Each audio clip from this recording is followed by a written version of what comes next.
What's good, sippers? Welcome back to Sittin' Sippin'. It's your boys back on the scene. Hey, you know what? You know what the drink of the day is? Corona Extra tonight. Let me get a little cheers from you. There's 1, 2, 3. There it is.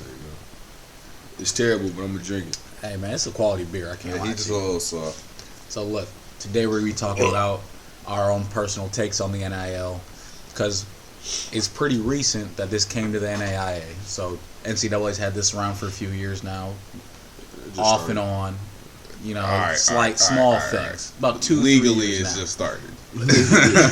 Legally, maybe underground has been going on. Terrell Pryor was around. You know what I'm saying? Hey, Reggie Bush got a house. Bush was, you know what I'm saying?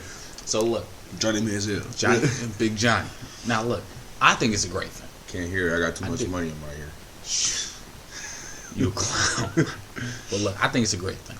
So like, think all the money that they're bringing to these schools is millions, if not billions of dollars. So what do you mean, like the players or the players? The players themselves are bringing in millions of, if not billions of dollars to these schools. In revenue, in just ticket sales, jerseys, food, television money, bringing in students into a university, period. Right. Why shouldn't they get a piece of the pie? Oh, I 100% agree with you. Right. I'm a fan of that. I think it's a great thing. I mean, it's got its positives and negatives because with the NIL, you also got to think about like when they introduced the NIL, they also brought in the transfer portal. The transfer portal along with NIL is has completely flipped around the college football landscape. The transfer portal's been around though. It's not like not how it is now. I think it's changed. There's no doubt about the fact that it's transfer changed. portal, you wasn't coming in after a fall season and being able to play, immediately after you transfer in. There was hardship waivers. Now that the NIL is here, it's basically a free agency. It's literally a college football free agency. Now, I think that it makes college football a lot more interesting. Didn't they say the rule is now if you transfer and you transfer NIL deal, you're only allowed one transfer. So a lot of these kids that started at one transfer? One transfer. They started at Alabama, blah blah blah, and you see a lot of them went to Texas A&M because they were able to get a lot of NIL deals to players, or Tennessee or schools like that, and that's why everybody was like, what's his name? Saban was upset because the coach at Texas A&M, he tried to say the same thing about Deion Sanders at Jackson State. It's like he got the number one recruit over us because he was signing multi-million-dollar deals, which came out. That kid Travis Hunter just signed his first NIL deal, and when again it was it's a big thing because he's buying in on the all black because he went to an all black banking. Yeah, HBC. But it's with this NIL deal and the transfer portal, it's you get one transfer. And it was what is the big thing? One of the biggest receivers that was at Pitt. Yeah, transferred. He transferred from Pitt to other school, USC. Just because, the USC, because he had quote unquote a multi-million-dollar NIL deal. And now he's no matter what happens, say that whatever happens, he can't leave. He's stuck there for his rest of his career. I was gonna say it came out a couple weeks ago that he's mad about it now because the terms that were in the NIL or whatever, he hasn't gotten anything of what they said he was. Yeah, and it's a lot of things where a lot of programs, but a lot of these people that are running these corporations, that a lot of these kids aren't getting paid out what they're signed. The way they thought they were going to get paid out. Yeah, not even getting what they thought. They're not getting paid out at all. They're not getting some of the money. It's becoming a big thing. Is where it's sometimes they just playing the same recruiting game as it was before the NIL deal. Where coaches will sell you on, we're getting to do this, we're doing that. You get there and you talk to the seniors he told me that 5 years ago when I was coming out of high school and nothing changed. You feel me? It's boom. Now it's they're doing the same thing with money. And if you take a kid, 9 times out of 10, a kid that's come from football, some of them came from a good family. They come from money, so they were able to go to private schools. But a lot of the kids is like us, just from a town that's football was their only way out. And you go to that kid, you talking about you go here for college, you get this $2 million deal. he's not gonna look nowhere else. He gonna sign that, and he get there. He don't get that money. I'm a little pissed off. He's screwed. Like, which, you know what I'm saying? So now it's like this NIL and this, like y'all said, the transfer portal. It's a wild thing that's going on, and I don't think they're gonna have a way to control it, regulate it, control it. It's gonna be wild. You can't. So they can put rules and laws in, but it's like they don't know. It's too early yet. They don't know what's right. They don't know what's wrong. But then again, how can you stop corporations from lying? Like, you can't. That's what they get money for. You're not wrong. But like, again, I have to say this because it's true. This makes college football so much more interesting as a whole. So look, the top half of college football is amazing. It is. So like tier 1 is always tier 1. You'll always have Alabama. You'll always have Notre Dame. You'll always have Ohio State competing. You'll always have Clemson competing. You'll always have these top dogs competing. So what happens with tier 2 and tier 3 schools who are classic and treasured? Like, you have the University of Michigan, who just came off a great year, right? They just came off a great year. Surprising. Hey, look, I'm a State fan at heart, but they just came off a year. I guess we'll be right, but they're a storied program. They're a historic program. Notre Dame's a historic program. Who doesn't get over the hump? They don't win these big games. They can't. So, is that because they don't have guys? Like, they don't have all the pieces that they need? But with this in that mind, factor into the NIL though? Yes, it does, because these are storied programs who have money behind you. If you have money behind you, then they can get money behind players. You gotta think about it. Like, you gotta think about it, right? Did you hear about the schools that, like, they're giving full rides and they're giving NIL deals to, like, the top 20 walk-ons? That's all fine and well. Like, they're having money to give walk-ons. Imagine what they had to give money to a 5-star. But listen, like you said, 5 stars come from different walks of life. Like you said, you can be a 5-star that comes from money, and you can be a 5-star that comes from a regular old country town, inner city, whatever, right? The difference between a school like Notre Dame and a school like Georgia, okay? You have a school like Notre Dame, you gotta go to class, okay? If your GPA falls below a friggin' 3.5, you're not gonna play. You go to a school like Georgia, you're a 5-star, we know exactly what you're getting. You can't say that. I feel like that's a lot of wishful thinking about Notre Dame, to be honest with you. No, I know. I'm just saying, I know, like, coaches over at who coached at Notre Dame, where it's like they tell the recruits before they come in, if you're coming here, you're going to class. Like, your GPA better not fall before they have Notre Dame, like, schools like that, like USC, Notre Dame, like pride schools when it comes to, like, the tradition of actually academics. Yeah, that's Notre Dame's one of them. I'm just saying, Michigan's one of them. I don't know about Michigan. Michigan's one of them. I'm just saying, but that's where the difference is. Like, Northwestern's one of them. But at the end of the day, Vanderbilt's one of them. To play Division I, you have to maintain a 2.5. Exactly. It could be coach's rule that you got to have over this, but I could guarantee if you can play, you have to play. You have to maintain some type of GPA level. Everywhere you go at Georgia, Notre Dame, it's just 2.5. That's fine. That's all fine and well. It's a lot easier to maintain a 2.5 than it is to maintain a 3.6. Yeah. So what's your point? That I don't think anybody's arguing with you on that. But what was your point in saying that? That I don't think that that standard that you're saying it is quite as high. I don't think it's a low standard. No, depending school. I'm telling you, it's you can tell me what you want. But at Notre Dame, I don't believe you. But that's fine. There's a reason. None of my best friends went to Notre Dame. There's. Okay, what does that mean? I talked to him. That's just not in his case. That for him personally, I'm gonna say that's not true. But I get what you're saying when it comes. So what was his GPA? What was his GPA? He had he was a smart guy. He had like a 3.1, 3.2 at Notre Dame. But that's he was still there. He was still playing. But there's nothing to do with That's besides the point. To Drew's point, you know what I'm saying? I'm exaggerating, but you know what I'm talking about. Y'all know what I'm saying, right? But like, y'all just being difficult. Like, you're just being difficult. All I'm getting at is I know with these blue blood schools who aren't quite the top tier anymore, but they have history, they have money, they have class, quote unquote. they can get money behind them, so they can get money behind players. They can get money behind They've always players. had money behind them though. Not Notre the same Dame now. has like $1 billion. They've had like $1 billion TV contract for the past 10 years. But they have money behind facilities. They have money behind contract, not for specific guys. Players. Yeah. So if I can say, well, I can do this for these guys and for us as a whole, well, think what I can do for you. It sells. It does. That's fine. It sells even better. So I think that let me land.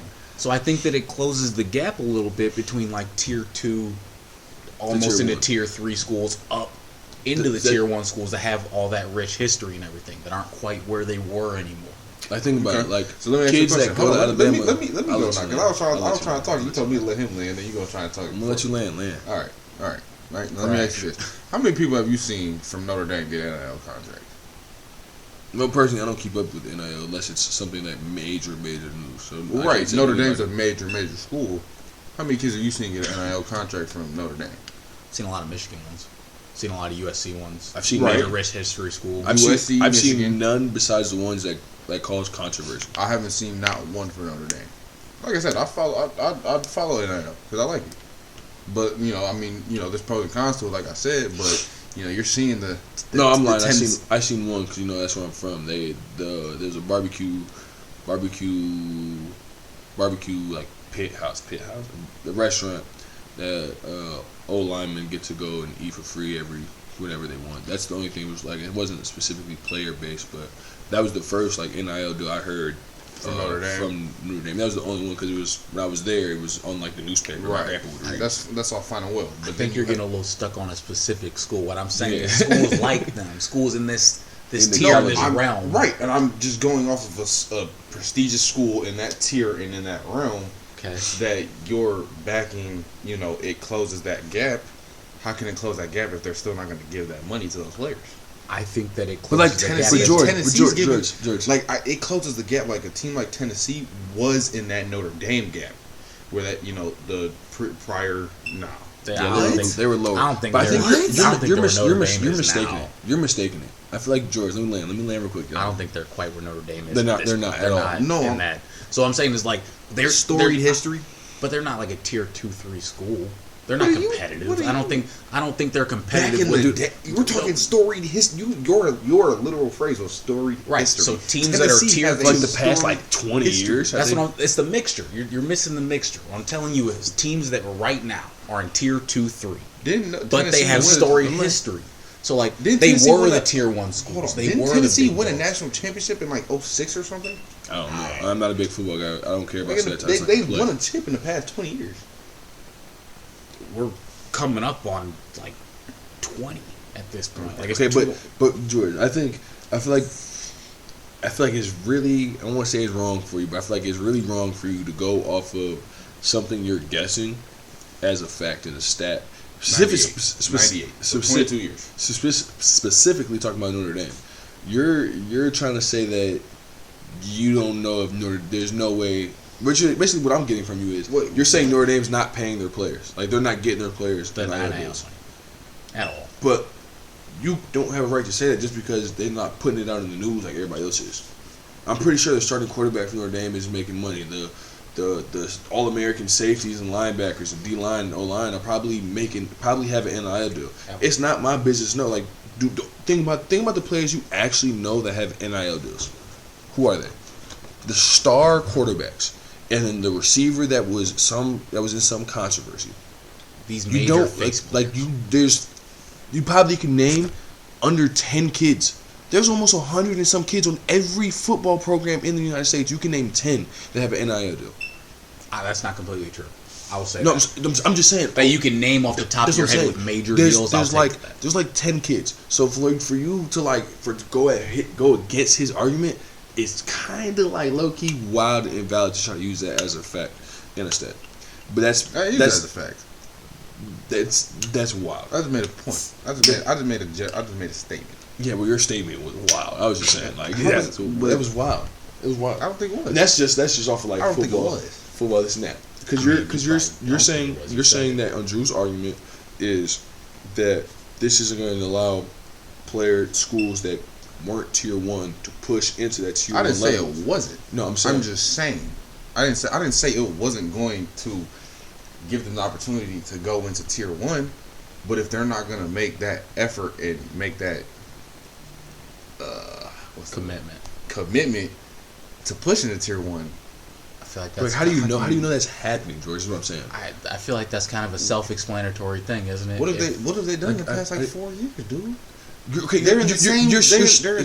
Stop getting stuck on. You're stuck on one school. We're talking about everybody, George. Okay, everybody. You're stuck on one school. I'm talking. We're not. We're talking about. Me and Drew are talking about every school. Okay, you're talking about specifically Notre Dame. But you know what? I'm talking about Notre Dame. If you want to talk about specifically Notre Dame, if you want to go against stats, if you're a Michigan fan, why is Michigan? I'm a Michigan State fan. Okay, whatever. If people that are Michigan, why is Notre Dame stolen like every top 5 recruit, every 5-star recruit that has a Michigan offer? Has a Notre Dame offer? Commits to Notre Dame. The only Michigan State too. Stop it. Michigan State too. So with this new change of coach, they have low key ran the recruiting for the class of 23, 20. He just got as a coach. Like everything has changed. They did just get that 5-star out of Saline. Bro, the 5-star quarterback. Right now they're the number one recruiting class. 5-star DBs. Right now they are the number one recruiting class. I'll give you that. No, I'm saying this is just the argument to go against your argument. All right. It's a new change of coach. And from what I heard, from Brian Kelly to this guy to Freeman is a ridiculous game changer, which is why like a lot of the recruits that committed somewhere else came back and committed to Notre Dame just because specifically they got the guy that's there now. So that if you want to go personally about Notre Dame, stop that. And I'm not even really a Notre Dame fan, but I'm not going to let you just talk crazy. But the point of the thing was about all schools. All schools is going to allow these schools to compete with Alabama, which is why Nick Saban was mad. He was like, I was able to sell kids on coming here because this is we were good. We went to championships. We won championships. Right. You heard in like the message where a kid leaked where he was like, you can go to Georgia, you can go to North Carolina, you can go to Tennessee, Texas, and you can go there and play, but you're not going to win.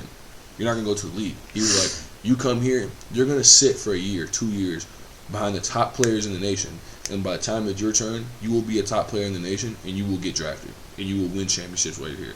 That was his sales pitch. That's an easy sell, too. No one else could say that. Yeah. But now he's like, we win championships, but Texas is like, you got $5 million a year. At 18 years old. Knowing that the chances you go to the NFL is very slim. It's slim. Even for those guys. And even if you know what I'm saying, even if you do think, I think part of it, anybody gonna go through the head and say, dang, if I don't make it to the NFL, that's $5 million a year. And this is $5 million a year. Maybe I get 5 years, 4 years. That's $25 million. And that's one deal. Possibly I could do more deals. That's like a couple thousand here, a couple 100,000, this and that. And if you're not, you can't compete with that. So that's allowing other schools to pull from Georgia, pull from Alabama, pull from USC, even pull away from Notre Dame, pull from Michigan, Michigan State, Clemson, pull from all these other schools, and kids are going to Texas A&M, who, I don't know, I'm not a big guy, but from what I've seen and heard, it hasn't really been good, personally. They haven't been great. They had a big win last year, though. Big win last year. You don't know, big win don't but matter. You see what I'm saying? So like everything Drew is saying is 100% right. I do have a fear. I do. So like, Alabama has a lot of tradition, right? Mm-hmm. Ohio State, Clemson, these teams competing for national championships right now. Georgia, they all have tradition. They all have money. They all have backing. So the thing that could happen is, that being said, they could just pull even further. Right. That could be a problem. So they're saying, look, we're winning championships, and I'll throw you $5 million a year. Yeah, that could be an issue. The deal with who's Alabama? Bryce Young? Yeah. His Lamborghini deal? His deal. Because before that, you didn't hear really no Alabama player really getting a deal. They're hush hush. Saban knows. Hey, look, I know what you're getting. You know what you're getting. Don't everybody need to know? It ain't said so. Then again, like you said, it could really pull either way. Because that's if I'm, you know what I'm saying, I'm going to Alabama, I can win a championship, go to the league, be the best, but you also could throw me $5 million. And say Texas or a lamb, Texas could throw me $8 million, but you could throw me $5 in the rings. I'm going with the $5 in the rings in the league. 100%. Like Spencer Rattler from when he went to Oklahoma, before he trashed up the whole season and ruined his. He was terrible. He was supposed to be the number one draft pick. He literally got a TRX and a it was a TRX and a Trackhawk or a TRX. Something crazy. It was a truck and a Hellcat. He's with Arkansas now, right? So Arkansas, yeah, or no, South Carolina. Yeah. He's probably getting the same kind of deal. But he was he's in like South Carolina, and he was somebody that was like the number one rated and came in and was trash. You feel me? He still made that money. So like, you gonna? That's the thing. He was good his first year. Man. He wasn't. He didn't play. not really. He came in and played some games. He wasn't. He wasn't the guy out there. Because it was the dude that played for the Eagles. What's his name? It wasn't Hurts. Jalen Hurts. Yes, it was. it? No, it's Because no, Hurts transferred. Hurts transferred when he was supposed to play. He was upset. He was like, "You told me I'm starting, but then you go and grab this guy." You're right. And he was still, even as a backup, able to make that much money.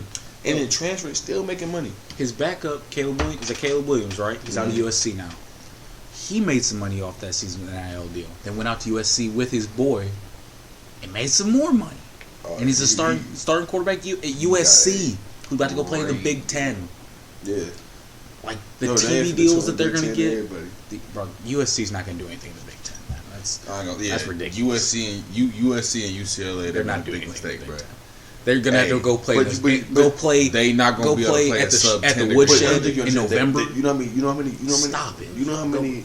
That's Spartan Stadium, baby. You know better. That's the Woodshed now. Woodshed? That's a Tuck. Hey, Tuck done said it. That's the Woodshed. Oh, he called it the Woodshed. Tuck done said it. I'm following. Okay. Did you know? Y'all know like they save like take Buddy out back to the Woodshed and put one in the dome. Got you. Okay. You know that's because when they come that's exactly what take old Yeller out back. Yeah. Okay.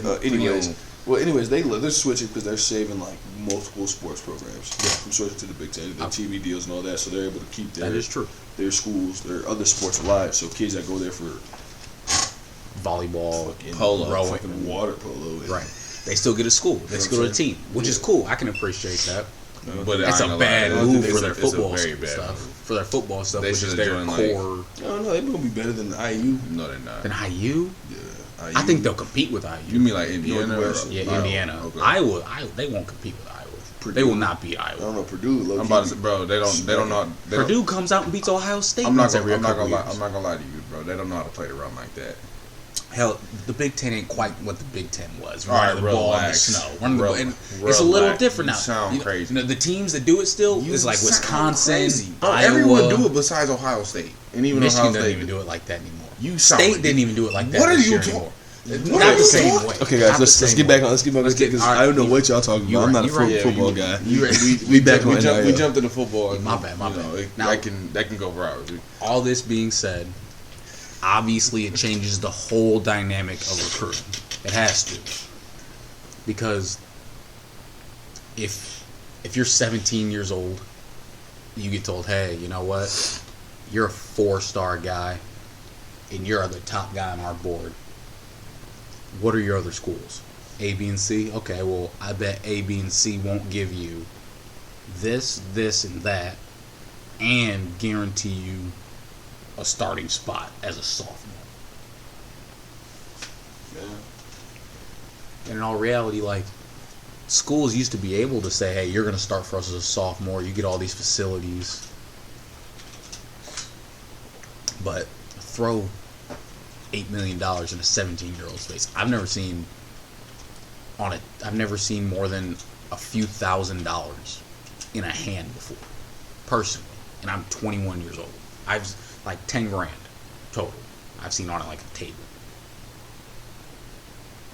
Imagine what you do with an $8 million check. I don't know if the table fits it. I wouldn't know. A check. Shoot. A check. It might fit a check, but listen. $8 million check. I know what I'm doing. I know where I'm going. What I'm doing. Look, like this. And then like it changes the whole dynamic of recruiting. Now whether or not, like you said, schools decide to run with it is one thing. Like, I can't drink this shit.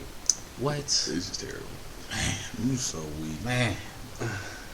I can't drink it. Yo, the drink of the day is not hitting. Look, I'm not gonna lie to y'all. It is not hitting. It's 2-1 hitting, so he's just that odd man now. Look, who doesn't like a Corona? I don't know. I don't get it. But But yeah, it changes the whole dynamic. Now, all right. So we focused heavily on the football aspect. How y'all feel about other sports? I don't think it helps as much.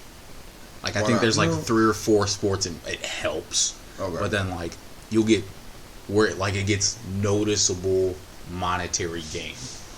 But like the water polo player, with the water polo goalie for Stanford and Valparaiso, no, they're probably not getting love like that as much as their starting quarterbacks are. But see, I feel like this. If you want to be 100% honest, the NIL deal only came in my eyes for football, because a lot of listen. Let me land, because I know for like it was a thing at Notre Dame where Notre Dame's football brought in so much revenue that it didn't matter what any of the other sports brought in, because the football team itself brought in enough to fund everything on top of add facilities. Just the football alone. That's bogus that you're able to make billions of dollars, but you can't get a kid the kid can't even let his mom send him money for a plane ticket. Like, you know what I'm saying? Like, you couldn't get money from your parents. You couldn't get money from your family members, but you making billions off these players.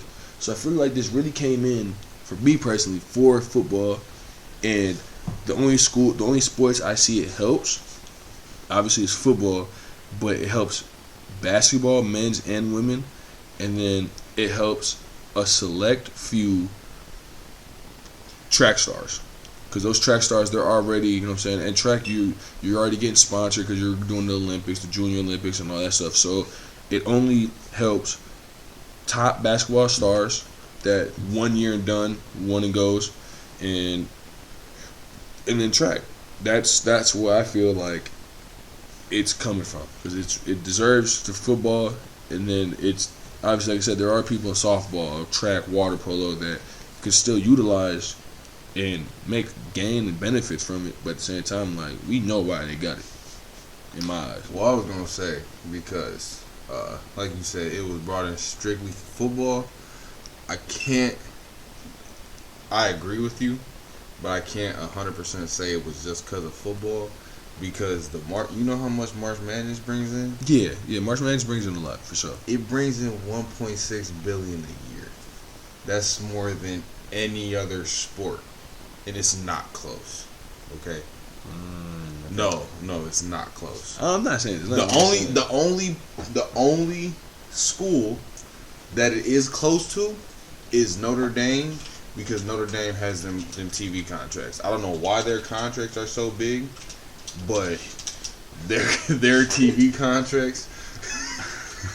So look, we're double checking our research right now, and Eric is typing in how much does Notre Dame football make, like, just for their own athletics. And so you know how Google can give you suggested results. They make $76 million. The top suggested result was, how much does Lizzo weigh?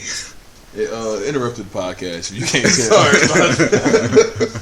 Like, that's Yeah, that kind of. How many people are looking at that? Like, is that a common asked question? It was probably $1 million prize pool to see what's that much is But way too. So like I previously stated, Notre Dame football brings in $76 million per year. But that's an employee average wage. Wow. So, but these are just singular schools, though. I would say look up how much does the NCAA make from football itself. Okay, 177.5. That's a lot for Alabama. That's a lot. That's a big difference. Okay, it's $100 million difference. Right, it is. Now look up the March Madness tournament. NCAA 8.5 billion. That's 8.5 billion. Football bringing 8.5 billion, but that's from every school, right? Yeah. Fair. So March Madness has 64 teams, right? Right. That's $1.8 billion. 1 month long. It's a month long. So that's the football season. That's a quarter of football season. 4.5 months. $1 billion. That's just March Madness, right? That's off of 30 days. March Madness brings right. in one. So let's say You multiply it by 4 since there's 4 months of football. That's $4 billion. Then you add in all the little mini games. You probably add in another $1 billion. That's March Madness. Right. Oh, that's just football. Okay, yeah. So it's probably football brings in a little more, a little more. Right. But here's we're talking every single football program. Yes. Division I wise. Yes. So I have a counterpoint to you. I don't think it was just for football, or even just for basketball. I definitely don't either. So here, or mainly even. Well, mainly because everyone has, most major Division I football or Division I colleges have a major football team compared to their school conference period, etc. Like, look at these schools like Vanderbilt, who does not have a very good football team in their conference. Like, they're one of the worst teams in the SEC, right? They have the best baseball team in America 90% of the time. Mm-hmm.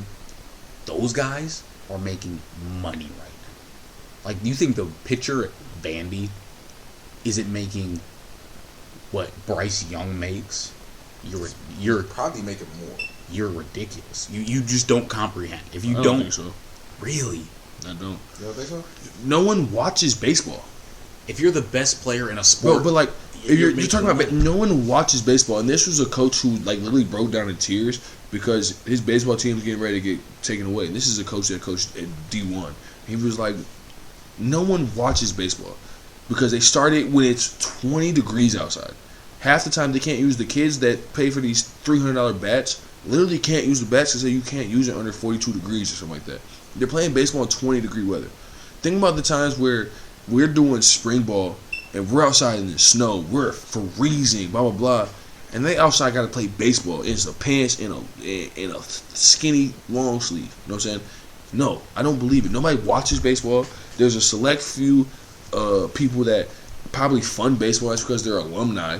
But it's like, no. I feel like if baseball was in a different position as far as where they're placed and where they are, like the coach said, he was like, baseball would be profitable if you played it in the summer. Like, yeah, it takes away the kids' summer, but then they get their spring back. Yeah, we have a couple practices here and there, but it's like in the summer, people would actually be able to go. When does everybody else play baseball? Travel. All the kids in high school and everybody else do travel baseballs all through the summer. They have literally, yeah, you said the MLB. They literally have 2 months in the spring, 3 months in the spring, and if it's 3 months, over two and a half months are in the like you're outside in the cold, sleet, hail, and snow, unless you're in a southern state. I'm about to say the only reason I think people watch the MLB is because it's right in the time where there's no football, no basketball, so it means nothing, and all you can watch is baseball. Yeah, so that's why I feel like a company. That's why you got track that comes on, like the international stuff. I watch track. Yeah, it's fun to watch. Like it is. I watch the 4x1 and I'll watch the 100 and 200. I catch the highlights on Twitter. I ain't watching none of that. But back to the thing, like the only time people gonna watch baseball is because they are right in the dead period where it's 2 months. So that's straight, no football, no basketball. The star pitcher at Vanderbilt is not making anything compared. I don't think he's making anything compared to the star players in football. I don't like the only reason I really say so is because there's such major programs. So like the big time programs in baseball. Their aim has been like the championship like the last couple times. Oklahoma for softball. Right. So those people make something. They're making substantial money. Is it comparable? I don't know. $250,000 a year versus the $8 million and free cars that these quarterbacks and receivers are getting. Drew, it's not even comparable. Which I take. It's not comparable. We're you know what I'm saying? Apple to oranges. It's not even that. I don't even know what that means, but you know what I'm saying? We doing. I think you know what it means. You just used it right. It's just not comparable. I don't think so. That's just me. I take 250. Yeah, I mean anybody would take 250. 250 and. Yeah, anybody's taking that 250. Anybody's taking anything. Like, you know what I'm saying?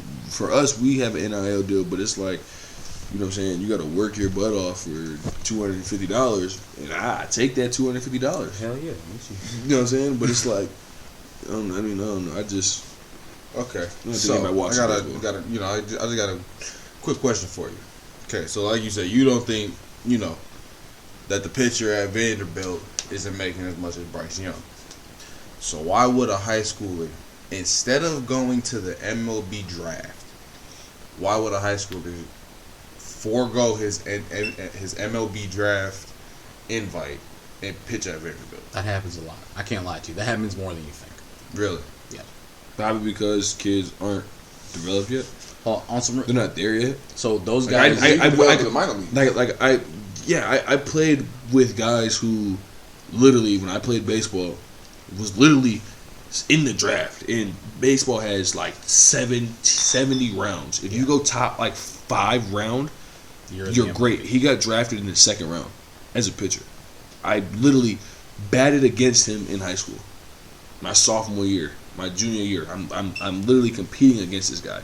He went into the draft, and comes to find out from other players that are like, were close to him, this and that. It's like, could he have went to go to Notre Dame where he, like, his other teammates and everybody went to go pitch and do this and that? But he was like, in his eyes, it was like, I have one opportunity. I could go to Notre Dame and throw out my arm. Throw out my arm because you throw so much, or you do this and that. You don't have. It's very rare to have the durability like these pitchers have. Like, I don't think you understand like how rare it is and how crazy it is, because it's not getting better. Back in the day, the pitchers would literally throw 110 pitches, 120 pitches, 130 pitches. That's a lot. Now, once you get to like 60, you get pulled. So you have 60 good throws.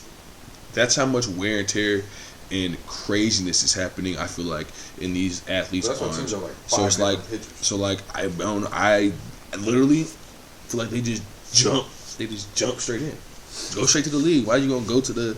I don't know. But also, it could be like some kids just want that title of like, I'm a national championship and this and that. I can play with the best guys ever. But I mean, I don't know. To be real with you, like, you hear about it all the time, because like they don't. I've heard about that more often than not. There's 2 quarterbacks in the NFL that foregoed high school draft picks to go play college football. You know who those are? The Detroit Tigers selected Patrick Mahomes and Kyler Murray to the Athletics. Kyler Murray with the Athletics. Okay, but that's because they want to play football. That's not completely true. Russell Wilson got drafted out of high school. He ended up going to NC State before he ended up at Wisconsin. Right. I mean, it happens. But don't you think that means that's because they want to play football more? I don't know for a fact, I guess. But I'm saying, I think it is, because partially, I think. If you use Russell Wilson as the example, okay, you use Russell Wilson as the example. He got drafted in the 1st round, I think it was, right? I'm not positive. I'm not gonna say around. Kyler Murray definitely did. Kyler Murray was the 5th pick in the 1st round. Okay, so he was gonna get paid regardless, right? Yes. Okay. So I seen something after he signed this most recent contract. It's like $148 million. Right. Or $148 million. Yeah, over guaranteed. I think it was like over like 5 years. It was 200 something total. Over 5. 148 guaranteed. Right. And they said like his yearly pay pays for the was like 50, was like 46. I think the Oakland A's yearly like pay for all of his players. Yes. Is like 44. Okay. Great. So your point is he picked right, which is great, and I can understand that. You would think so, but then you see these deals for these MLB players making 12 years, $440 million deals. Fully guaranteed. Fully guaranteed. Fully guaranteed. So, do you really think someone would turn down, you know, being who he is and, you know, knowing he has a good arm? Let's say he gets $300 million fully guaranteed over 10 years. Why would he turn that down and have to do a whole holdout to sign a contract for $250? I mean, I'm gonna be real with you. Mm-hmm. Like, I feel like you're pushing towards my point that people do it and it happens because, one, he's 5'10". I'll give him 5'10" because I'm 5'10". You know, me and my guy K1. But don't you think that value in baseball more? Right. So this guy turned down fully guaranteed money as a 1st round baseball player to go to college with no NIL deal at Oklahoma, to sit behind, to go to Texas Tech, right? Or somewhere before Oklahoma, because he was a transfer guy to Oklahoma, to sit behind Baker Mayfield at Oklahoma, take his shot, play well, fine, play well, And then when Heisman, rest is history, great. But nothing about 5'9" athletic quarterback screams, oh, this guy's going to be the guy. He's going to be a guy that goes on, have a great college and NFL career. No. 5'9" screams baseball. Right. It screams, oh, I'm going to take my guaranteed money and see what happens. So it happens. People forego the draft and they go about their business. Yeah, but they forego the draft. You're naming players who foregone the draft to go play a different sport. Yes. Not someone who's foregone the draft to go and play the same sport. I feel like it still makes... Because you got to think about it. Baseball, the MLB, they have like freaking... There's like 4, 5, 6 lower level leagues. There's like minor league... There's minor league single. There's double A, single triple. A, and triple A. Yeah. So 3. Killed you. There might be one... There might be something else. But I know for a fact there's triple A, double A, and A. And then the show. Right. That's what I'm saying. So you got 3 levels to develop yourself. If you're going to talk about developing, why wouldn't you want to go develop under a minor league of a major league team and go develop at a college? In my opinion, the way I would think about it would be, okay, I could go and get drafted in the 53rd round, right, and rot in the AAA minor league. Or I go to college, I come out in a different draft class, I show out, I have a ball, I go in a natty with Vandy,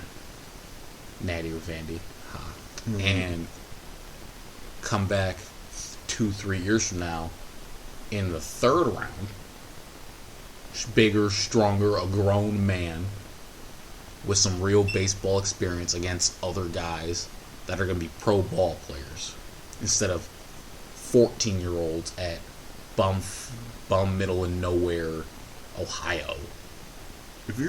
So let's say you get drafted and you go down to the double A. You're gonna play guys who are training to be professionals at the same point.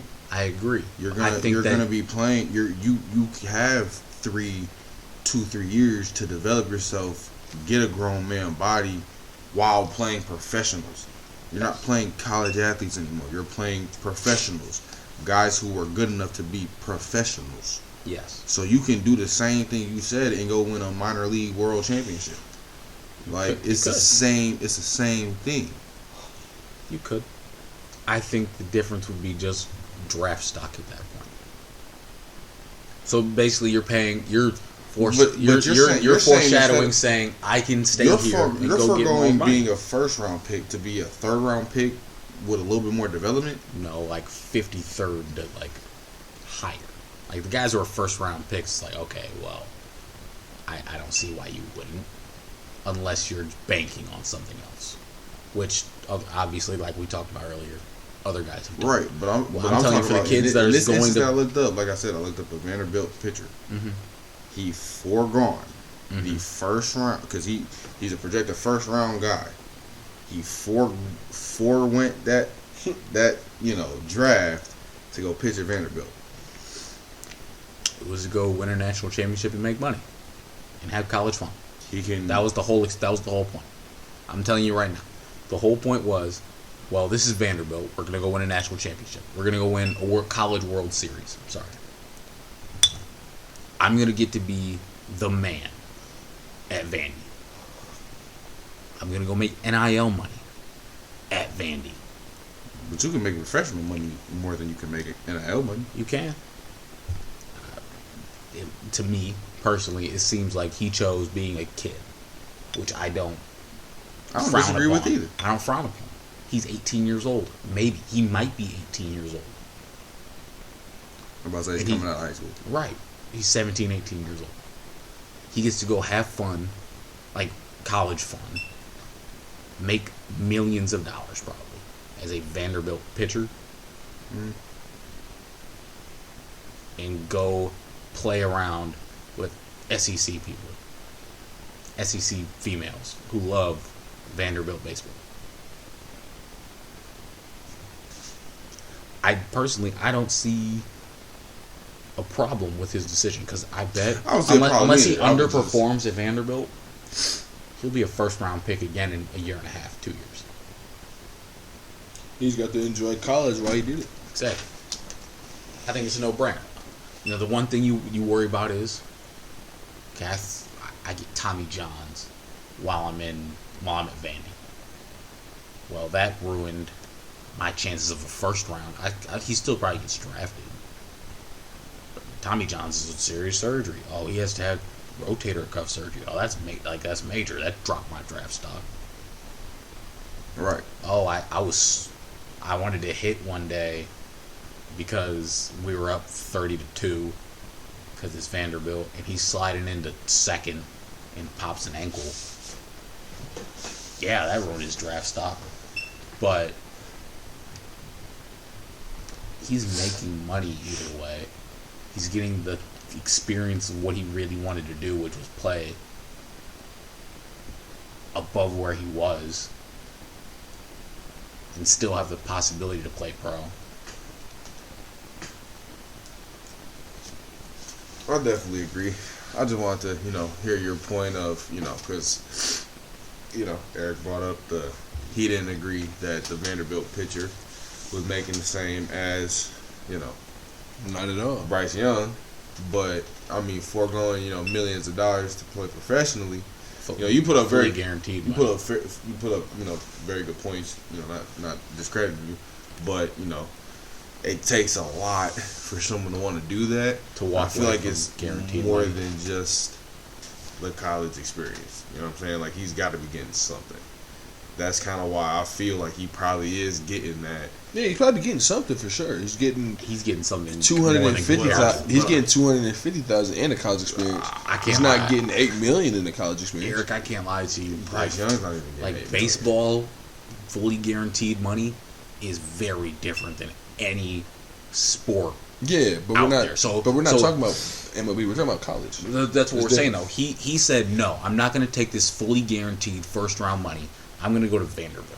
So if they gave him something a quarter comparable, half comparable to that, then he's making projected first similar round money pick, to Bryce dude. Young. I feel y'all trying to get me to change my mind, but no one watches baseball. I don't believe anybody's gonna give that man that much money, especially if you're not gonna. So you're not gonna pull in. You're not gonna pull names in. You're not gonna pull people to the crowd. You're not gonna bring seats. I feel like you're not gonna sell tickets. If you make it 400, you're not selling tickets. Let me ask you a question. I feel like they'd pay him to win. Like, I feel like they'll pay players to win, but you not gonna pay him the amount of money as anybody else because y'all not making that much. Let me ask you something. I don't believe it. Let me ask you something. I'm listening. Let me ask you something, right? I'm not gonna trade Okay. though. Let me ask you something. That's fine. You say no one watches baseball, right? I know you. I obviously know you don't watch baseball. Sport. It is a dying It's sport. a dying sport. But yet, this dying sport can still have teams offering $440 million. Over a 14-year span. Okay. That's fair, but Patrick Mahomes. $440 million guaranteed. So either way, you could play a season. Soccer gets paid just like that. What are y'all talking about here? You sound crazy. Soccer players don't get paid No. Hold on. No. Either way, dude, I took a class on this, bro. You're not. No, I know baseball gets paid a lot, but soccer players get paid almost similar to what baseball players get paid. But even if that's top, because you got to think about it, it's not all baseball players. Top baseball players and the top soccer players get paid a lot. Either way, soccer is one of the most viewed sports in the world, and most utilized, played, whatever. Yeah. So for baseball, which is really quote unquote America's pastime, baseball has old money for sure. It has old money. All I'm saying is for a sport that's dying, that they're giving out this kind of money over 14 years, fully guaranteed, and they could play a season and be done, and they still have to pay. That's cool and all, but that still means nothing to the point. Yes, baseball. Okay, he turned down a guaranteed contract in Okay, baseball. Lionel Messi, It one of the best players doesn't ever, right? mean nothing. Like, I'm stop trying to come at me with soccer facts. I don't know soccer facts, but I just know that it's a fact. Soccer players get paid the same quote unquote crazy baseball money in soccer. I mean, it's still crazy. Ain't nothing quote unquote about it, man. That's $440 million either way. No matter what sport, no matter what sport you win, $440 $440 million. Okay, yeah, is but crazy. like we were saying, I don't believe that the kid that turned it down doesn't mean anything. I mean, like he wanted the college experience. He probably got paid $250,000, but he's not getting paid the same amount as anybody else. I don't believe it. At the end of the day, there's not a baseball player making more in NIL than a football player or a star basketball player. I mean, that's just personally how I feel about it. But with all that being said, we're gonna wrap up that episode 3, talking about NIL deal. Thank you guys for listening. Please like, subscribe, comment, let us know how we did. You know what I'm saying? If you know us personally, contact us and let us know how you enjoyed the episode. We're out. Bottles up. Oh, well.